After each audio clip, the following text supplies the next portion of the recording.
약속은 지키기 위해 하는 것이지만은 약속을 지키지 못하는 경우가 얼마나 많은지 모르겠습니다. 장부 일원 중천금이라는 말이 있습니다. 대장부의 말 한마디는 천금 같아서 반드시 지켜야 한다라는 뜻이기도 합니다. 약속을 지키는 것은 그 사람의 됨됨이나 인품을 드러냅니다. 약속을 잘 지키지 않는 사람은 신뢰감을 주지 못합니다. 근데 사람은 죄인인지라 약속을 잘 지키지 못한다는 것이 어쩌면 타고난 습성인지도 모르겠습니다. 인류 역사상 최초로 약속을 깬 사람은 최초의 사람인 아담과 하와입니다. 하나님께서 에덴 동산에 심어둔 선악을 알게 하는 나무 열매는 따먹지 말라라고 약속을 하셨습니다. 그렇지만 이 아담과 하와는 그 약속을 어기고 선악 나무의 그 열매를 따먹게 됩니다. 그 이후로 인류는 약속을 지키지 않는 것이 어쩌면 몸에 배어 있는 것이 아닐까 하는 생각을 해보게 됩니다. 그래서인지 작은 약속이라도 지켜내는 사람의 모습은 우리들에게 감동을 주고 있습니다. 독일의 역사학자 랑케라는 사람이 있습니다. 하루는 역사를 연구하다가 지쳐서 잠시 산책을 하게 되었습니다. 산책 중 마을 골목길에서 한 소년을 만나게 되었습니다. 그 소년은 길바닥에 주저앉아서 울고 있었습니다. 자세히 보니까 이 소년 앞에 깨어진 우유병이 절비했습니다. 우유 배달을 하는 소년이었는데 실수로 우유병 통을 통째로 깨뜨리고 있었던 것입니다. 소년은 깨진 우유병을 배상하여야 했기 때문에 엉엉 울고 있었습니다. 이 역사학자 랑케는 이 소년을 불쌍히 여겨서 이렇게 말하면서 달래었다고 합니다. 얘야, 지금은 산책 중이니 내가 돈을 가진 것이 없는데 내일 이 시간에 이곳에 나오면은 이 모든 우유병 깨진 병을 배상할 수 있는 돈을 내가 너에 주겠다라고 약속을 했습니다. 그제서야 그 소년은 울음을 그치고 자기 일로 다시 돌아가게 되었습니다. 랑케가 집으로 다시 돌아오게 되었는데 편지 한 통이 도착하게 되었습니다. 자신의 책을 읽은 독자가 랑케를 한번 만난 후에 역사를 연구할 수 있도록 수많은 그런 후원금을 주겠다. 그래서 내일 만나고 그 자리에서 주겠다라는 그런 편지 내용이었습니다. 그 편지를 읽으면서 랑케는 얼마나 기분이 좋았는지 이루 말할 수가 없었습니다. 그런데 순간 이 소년과 한 약속이 떠오르게 되었습니다. 그래서 그 즉시 랑케는 편지를 쓰게 되었습니다. 왜냐하면은 내일 그 자리에 가서 만나려면은 지금 짐을 싸서 출발해야 되기 때문에, 그러면 내일 그 소년과 약속을 이룰 수 없는 상황이 되다 보니 그에게 편지를 급하게 보내어서 사람 편에 보내게 됩니다. 그 편지의 내용은 내가 먼저 선약이 있기 때문에 그 선약을 지키기 위해서 가지 못합니다라는 그런 편지 내용이고, 그 사연도 함께 적어서 보냈다고 합니다. 랑케는 큰 손해를 감수하면서 작고 가난한 한 소년과의 약속을 지켜 나갔습니다. 그에게는 역사학 연구보다 한 연약한 사람과 맺었던 이 약속을 지키는 것이 더 소중했기 때문입니다. 이러한 큰 희생이 뒤따르더라도 작은 약속을 꼭 지켜낸 이 랑케의 이야기는 그가 죽은 지 200여 년이 지난 이후에도 지금도 많은 사람들에게 회자되는 이유는 약속을 지키는 사람이 많지 않기 때문이다라는 것입니다. 오늘날 약속을 지키지 않는 사람 때문에 내가 힘들기도 하고, 또 내가 약속을 지키지 않기 때문에 다른 사람들을 힘들게 하는 경우도 참 많이 있습니다. 대통령이 국민과 한 약속을 지키지 않기도 하고, 또 직장의 사장이 직원들에게 한 약속을 지키지 않기도 하고, 배우자가 서로에게 한 약속을 지키지 않기도 하고, 부모가 자식에게 한 약속을 지키지 아니하기도 하고, 교회의 목회자가 성도들에게 한 약속을 지키지 아니하기도 합니다. 또 그와 반대로 국민이 나라의 법을 지키지 않기도 하고 직원들이 성실하게 일하지 않기도 하고 자녀가 부모와 맺은 약속을 지키지 않기도 하고 또 성도들이 하나님과 맺은 약속을 지키지 않기도 합니다. 그래서 우리의 삶의 현장에는 어려운 일들이 우리 앞에 수많이 놓여 있고 그것 때문에 고통과 아픔을 겪어나가기도 합니다. 건강한 믿음이란 무엇일까? 건강한 믿음은 약속을 잘 지키는 것을 포함하고 있습니다. 왜냐하면 믿음이라는 것은 신뢰 관계이기 때문입니다. 신뢰라는 것은 약속을 지키는 것을 의미합니다. 하나님과의 약속을 지키는 사람이 믿음이 좋은 사람입니다. 그 때문에 성경을 구약 혹은 신약이라고 말하지 않습니까? 그 말은 옛 언약, 옛 약속, 또 새 언약, 새 약속이다라는 것을 말하고 있습니다. 그래서 아무리 성경을 많이 읽고 아무리 기도를 많이 하고 아무리 직분을 받는다 할지라도 약속을 지키지 아니하면은 그 믿음은 얕은 믿음이고 신뢰감이 떨어지는 믿음이다라는 사실을 우리는 꼭 명심해야 될 것입니다. 오늘 말씀은 약속에 대한 말씀입니다. 약속을 못 지키는 이야기가 아니라 약속을 꼭 지켜나가는 이야기입니다. 하나님께서 아브라함에게 하신 약속을 지키시는 이야기입니다. 하나님께서 아브라함에게 어떤 약속을 하셨고 또 하나님께서는 어떻게 그 약속을 지켜나가고 계시는지를 함께 살펴보면서 우리는 어떻게 살아야 될까? 어떤 믿음의 사람이 되어야 될지를 함께 배우면서 결단할 수 있는 시간 될 수 있기를 바랍니다.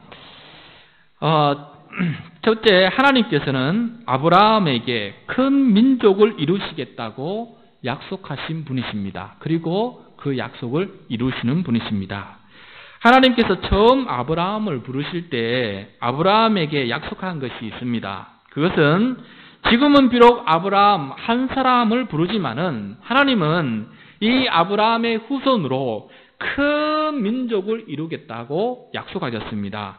그 약속하신 말씀이 창세기 12장 2절에 나오는데 우리 화면을 보면서 함께 읽겠습니다. 내가 너로 큰 민족을 이루고 내게 복을 주어 내 이름을 창대하게 하리라. 너는 복이 될지라. 하나님은 아브라함으로 큰 민족을 이루고 또 아브라함의 이름을 창대하게 하시겠다고 그 복을 주시겠다고 약속하셨습니다. 하나님께서 언제 어떻게 이 약속을 이루셨을까? 그것은 바로 아브라함의 자손 70여 명이 애굽, 그러니까 지금의 이집트에 가서 그곳에서 400여 년 동안 살면서 이 약속을 이루시는 것을 보게 됩니다. 아브라함의 아들 누구입니까? 이삭. 이삭의 아들은 누구입니까? 야곱. 야곱의 아들 중에서 애굽에 내려갔던 자녀의 이름은 무엇입니까? 요셉. 요셉은 이집트 제국의 노예로 팔려가게 됩니다. 그것은 그 형들이 이 요셉을 미워하였고 왕따를 시켰고 또 노예 상인에게 팔아버렸습니다.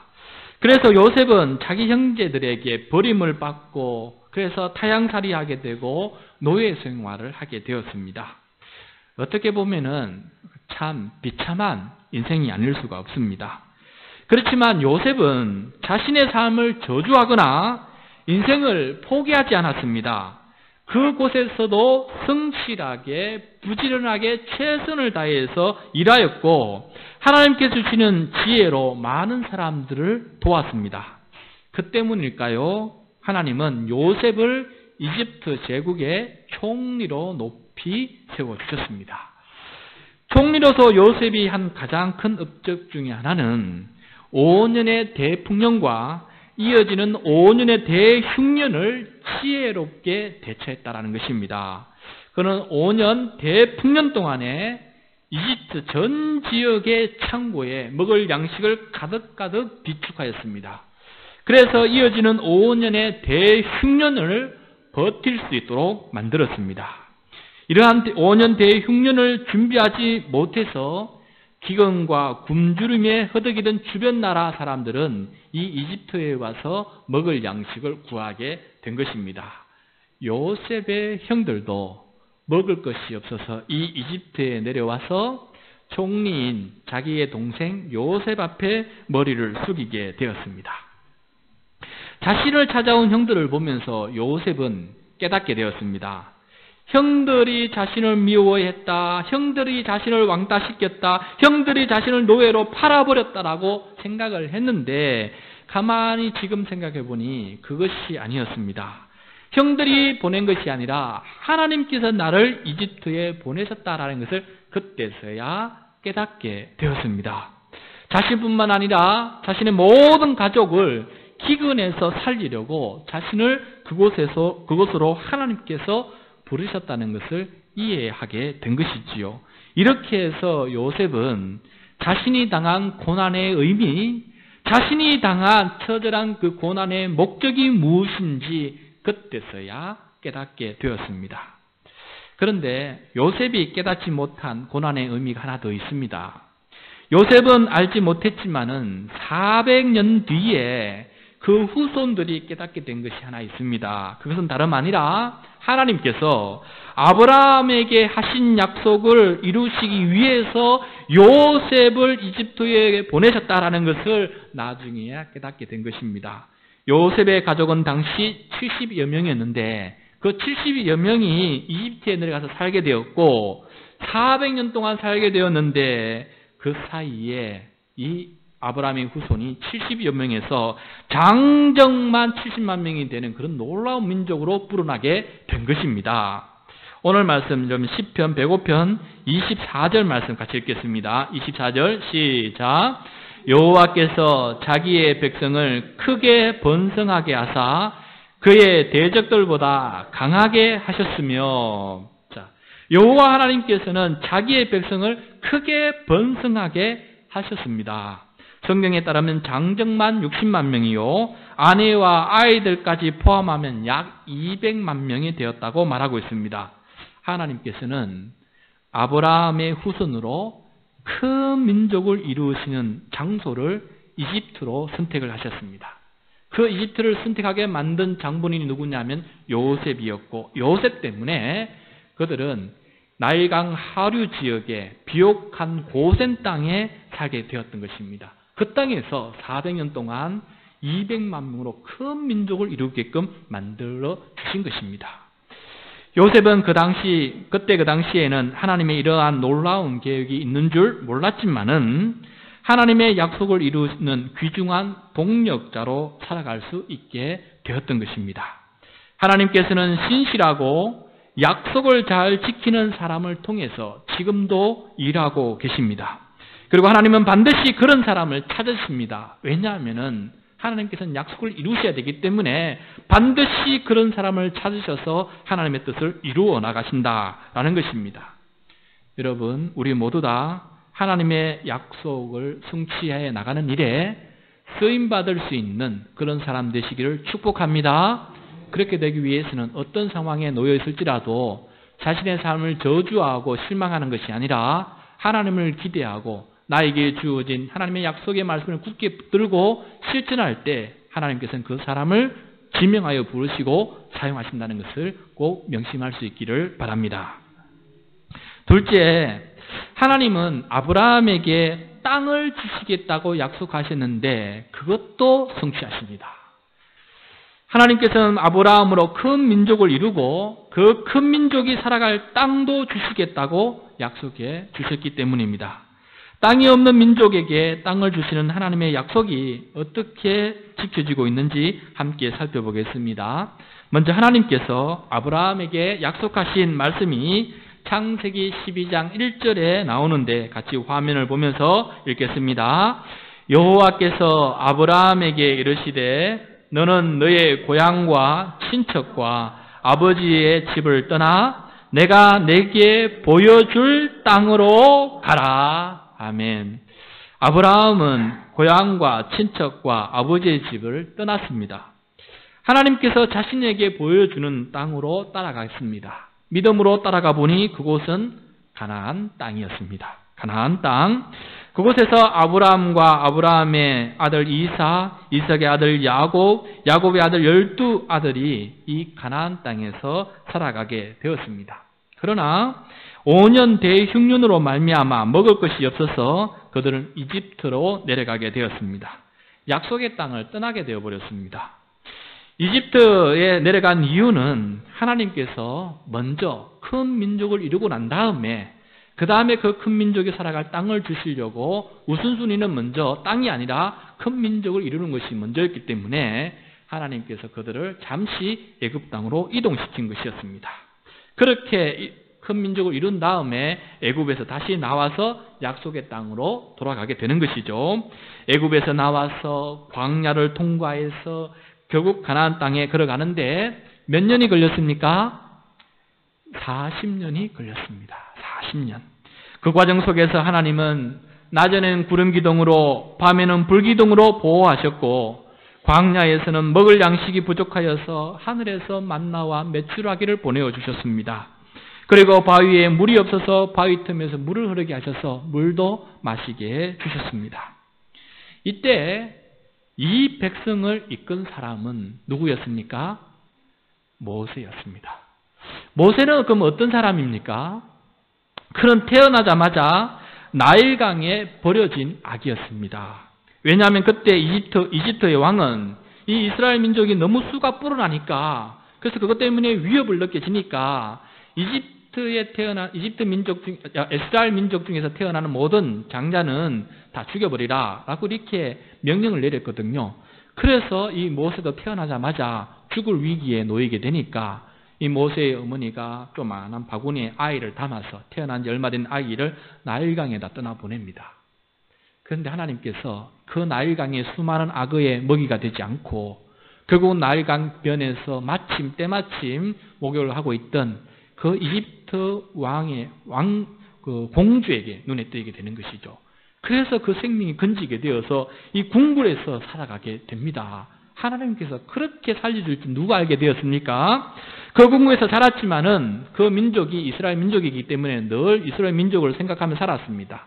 그래서 어느 날 하루는 자기 민족이 강제 노역에 당하고 있고 관리들이 그들을 채찍으로 때리면서 억압하는 모습을 보면서 이 모세가 화가 났습니다. 그래서 그 관리를 잡아다가 때려 죽여버렸습니다. 순식간에 살인자가 된 것이죠. 그걸 몰래 그 사람을 땅에 파묻었는데 그 다음날 그것이 발각이 되어서 이 모세가 죽을 판이 되었습니다. 그래서 그 길로 도망을 쳤습니다. 도망을 쳐서 궁궐에서 도망나가서 저 광야에서 도망자의 신생으로 살아가게 되는 것이죠. 그것이 바로 미디안 땅입니다. 애굽과 가나안 땅, 그 중간 미디안 땅에서 몇 년을 살게 되었습니까? 그곳에서 40년 동안 살게 되었습니다. 그런데 하나님께서 이 출애굽하는 백성을 인도할 사람으로 누구를 부르시냐면은 모세를 부르게 되었습니다.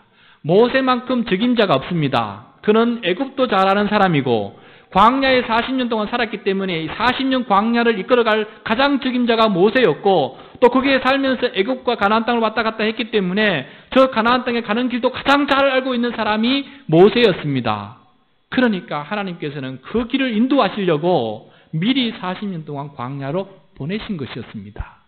이렇게 하나님은 우리가 이해할 수 없는 방법으로 한 사람을 준비하시고 준비된 일꾼을 사용하시는 것을 보게 됩니다. 여러분 인생의 광야에 있습니까? 또 어려운 삶 속에 우리가 있습니까? 하나님께서는 준비하시는 분이십니다. 우리가 준비된 교회 아닙니까? 준비된 일꾼을 하나님께서 사용하신다라는 사실을 기억하면서 아무리 우리의 삶에 꼬인 인생일지라도 그 삶 속에는 하나님의 의미와 하나님의 목적이 있다는 것을 늘 믿고 살아가는 우리 모두가 되기를 바랍니다. 우리는 지금 우리가 살아가는 삶을 신실하게 그러므로 살아가야 합니다. 왜냐하면 하나님께서 우리를 준비시키고 있기 때문입니다. 언제, 어디서, 어떻게 우리를 사용하시려고 지금 준비하고 있는지는 알 수 없으나 믿음의 눈을 들어서 매일매일 신실하게 살아갈 때 그때 하나님 때가 되면은 사용하신다라는 것입니다. 드디어 하나님께서는 모세를 통해서 약속의 땅으로 인도하셨고 그의 후계자 여호수아를 통해서 약속의 땅을 차지하게 되었습니다. 오늘 말씀 시편 105편 44절 말씀 같이 읽겠습니다. 시작. 여러 나라의 땅을 그들에게 주시며 민족들이 수고한 것을 소유로 가지게 하셨으니. 자, 하나님께서는 여러 나라의 땅을 그들에게 선물로 주셨습니다. 가나안 족속, 헷 족속, 히위 족속, 브리스 족속, 기르가스 족속, 아모리 족속, 여부스 족속의 땅을 전부 다 이스라엘 백성들에게 주게 되었습니다. 그래서 아브라함에게 약속하신 것 두 가지, 첫 번째 큰 민족을 이루는 것, 두 번째 그 민족이 살아갈 땅을 주시는 것, 이 두 가지를 다 하나님께서 지켜나가시는 것을 보게 됩니다. 비록 긴 시간이 흘렀지만은 하나님께서는 그 큰 약속을 반드시 지키시는 분이시라는 것을 오늘 말씀을 통해서 우리가 깨닫게 됩니다. 자, 그렇다면 하나님께서는 왜 아브라함에게 약속하신 이 약속을 이렇게 반드시 지키시는 것일까? 무엇 때문에 이렇게 긴 시간과 여정을 통해서 반드시 그 약속을 지켜주시는 것일까? 그 이유가 뭘까? 하나님께서 약속을 지키시는 이유는 우리도 약속을 지키는 사람이 되라고 교육하시기 때문에 그렇습니다. 하나님께서 아브라함을 부르시고 약속하신 이유를 최초에 알려주셨는데 창세기 18장 19절 말씀입니다. 우리 화면을 보시면서 창세기 18장 19절 말씀 같이 읽겠습니다. 내가 그로 그 자식과 권속에게 명하여 여호와의 도를 지켜 의와 공도를 행하게 하려고 그를 택하였나니 이는 나 여호와가 아브라함에게 대하여 말한 일을 이루려 함이니라. 자, 여러분 이 말씀 잘 보십시오. 하나님께서 아브라함의 후손들이 여호와의 도를 지켜 의와 공도를 행하게 하려고 아브라함을 택하셨고 약속하셨고, 그러므로서 그 약속을 반드시 지켜나가는 것을 우리들에게 보여주시면서 내가 이렇게 너희들과 맺은 언약을 반드시 지킴으로 너희들도 그렇게 반드시 지키는 사람이 되어다오라고 말씀하고 있는 것입니다. 오늘 말씀 시편 105편 45절 말씀 같이 읽겠습니다. 시작. 이는 그들이 이 율례를 지키고 그의 율법을 따르게 하려 하심이로다. 할렐루야. 이는 즉 이렇게 큰 민족을 이루고 또 살 땅을 주시겠다고 약속하신 것을 성취하신 이유는 이스라엘 백성들이 하나님의 율례를 지키고 하나님의 율법을 따르게 하려고 그렇게 하셨던 것입니다. 하나님은 우리가 약속을 지키는 사람이 되라고 먼저 우리들에게 약속을 지키는 것을 보여주신 것이지요. 사랑하는 성도 여러분, 우리가 왜 누구의 자손으로 이 땅에 태어났습니까? 그리고 또 어떤 분들은 왜 후손을 낳아서 누구의 아버지가 되고 누구의 어머니가 되었습니까?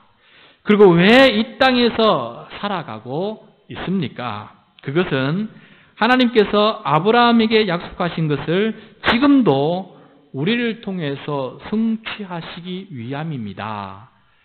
지금 우리가 이 땅에 태어난 이유도, 우리가 우리의 자손을 주신 것도 이 아브라함의 약속을 지금도 성취하시는 하나님의 신실하심 때문에 우리는 지금 이 땅에 태어나서 살아가고 있다는 것을 꼭 명심할 수 있기를 바랍니다. 그래서 하나님의 나라라고 하는 이 약속, 새하늘과 새 땅이라고 하는 이 약속을 이루기 위해서 지금도 우리를 들어 사용하고 있기 때문에 우리도 이 사실 앞에 함께 믿음으로 고백하면서 그 하나님의 약속을 이루는 일에 우리가 함께 동참할 수 있는 우리 모두가 될 수 있기를 바랍니다. 우리가 이 땅에 태어나서 살아가는 이유가 있다는 것입니다. 하나님께서는 목적을 가지고 우리를 이 땅에 보내셨습니다. 요새처럼 미움을 받고 왕따를 당해도 살아갈 이유가 있습니다. 모세처럼 살인자, 도망자가 되는 신세가 되어도 살아갈 이유가 있습니다. 왜냐하면 하나님께서 우리를 통해 약속을 이루어가고 계시기 때문입니다. 한 여자아이가 빈민가에 사생아로 태어났습니다. 소녀 시절에 성폭행을 당해서 조산아를 출산하였는데 그 아이가 태어난 지 2주 만에 죽어버렸습니다. 이 여자는 의지할 곳이 없어서 마약 중독자가 되어서 고된 인생을 살아가고 있었습니다.